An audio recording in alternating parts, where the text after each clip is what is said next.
Okay, so we're looking at using a slide board in the variation. So this is specific to stretch and move.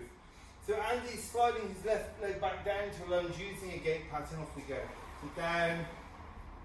Now the purpose of these is to build control and to understand the movement. And down. Now his right leg is acting as the anchor. He's pulling around that anchor point. Okay, and go to the other side, please. And again, he pulls down. So now the left leg is the anchor point. And again, and you can see the running mechanics there. Now, stay that side but change anchor points. So you're going to have to come back a bit off again. Alright, off we go. So now he's pulling forward into the lunge and pulling back. So now his left leg is still the anchor. Now the slide board tells me, and change sides, whether or not he's moving smoothly. Because is there a joke? Is he strong enough to? And this is a hard exercise. So this is the second exercise that you want the people to really get after learning the reverse lunge. Good. Now we go to the Cossack. Now there's 4 ways of doing the Cossack. The first way is to use it as an adductor-based Cossack. Well, the first and second way is adductor or hamstring dominant. The adductor dominant is we keep the foot flat on the pad. The right leg is the anchor. He slides out and pulls up. Now you can use isometric pauses in this as well. So we hold 3, 2, 1 and pulls up. Now he goes to more of a hamstring Cossack, so we slide down and he rotates, hitting the hamstrings a bit more and pulls up. And again, down we go. Good. And that's the third way of using this. Now the fourth way is a much bigger challenge. And now the anchor point is actually sliding for the Cossack. Now you have to be strong with this one. Okay, off you go, before you try this one.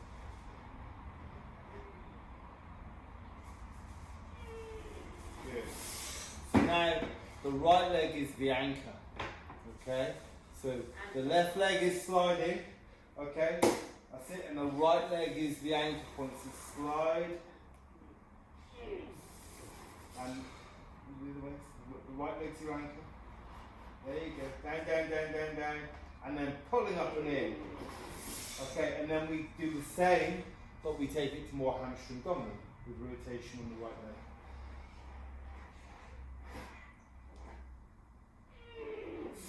You can see how much this is a challenge. And again, once more, please.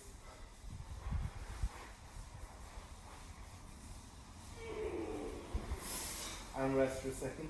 Now we can use the stool bars for assistance, but we don't want the stool bars to become a crutch.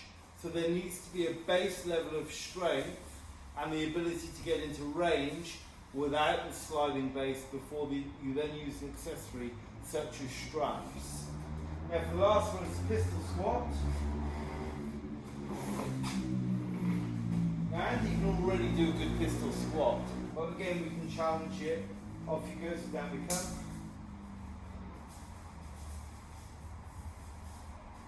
Good, and pull back up. Good, and again. And pull back up. Now, if he were to put the sliding board on the on the second rung, of the stool bar. Yeah, just pull it back, that's good. Okay, now do the pistol squat again. Yes, yeah. Yeah, you can space out first. So you can just push the board across so you've got more room. Push it across this way. There you go. Now this is assisting actually. Down he goes. And back up.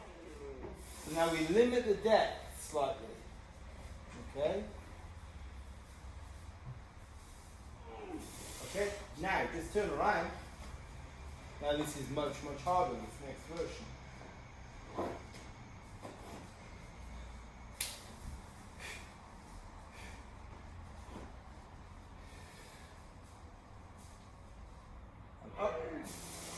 And again.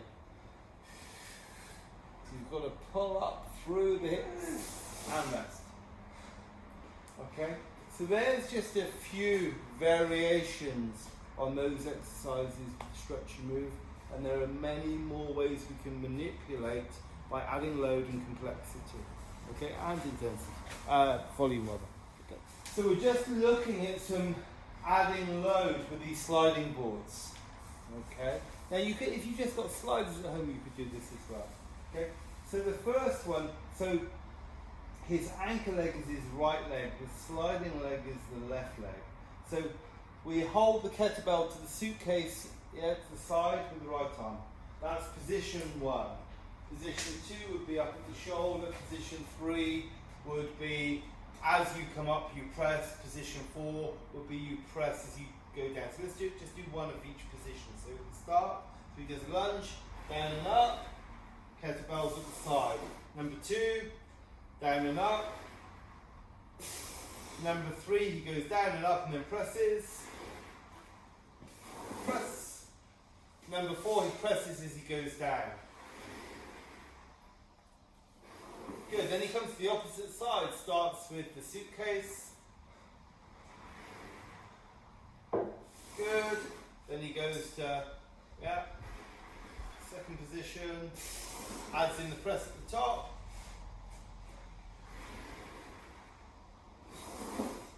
Good, adds in the press as he lowers. Good, now, if we hold it here, okay, other way, mate. That's it. Here, and just little rotations. So a little bit lower, bit lower, bit lower. That's it. Now little rotations. Now what we're shaking are the shoulders. So essentially with this, we've got to try and anchor the pelvis as best we can. And we're adding rotation. Alright, off you go. So get that going and then slowly slide back into the lunge. And back up. So this is a way you can stimulate transverse plane. Okay? A little bit one-dimensional, but compared to what we could do. Now, to make that a bit harder, is you take the load further away from the body as you perform the lunge. Off you go. Now, speed may be a factor here. So he may need to slow down to maintain coordination. The better he gets at this, the faster he will be able to go.